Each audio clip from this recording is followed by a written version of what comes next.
The LiquidFlow 30M requires a 110 volt power supply if you're in the US, or 230 volts anywhere else.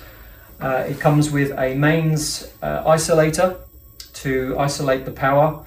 We also have the pneumatic supply, which comes in to a filter unit for opening and closing the mixer valve or to operate any transfer pump systems. So these are plug and play check units. On the rear of the machine, you can see the connections here where we can easily remove any of the modular systems. In this particular case, it's the heating for the Part B component. We can easily select that and push this in, lock it in place, and then we are enabled with our Part B heating system. Likewise, with the level sensing, we can plug the level sensing into the back of the machine here when we want to add it or whether we want to remove it.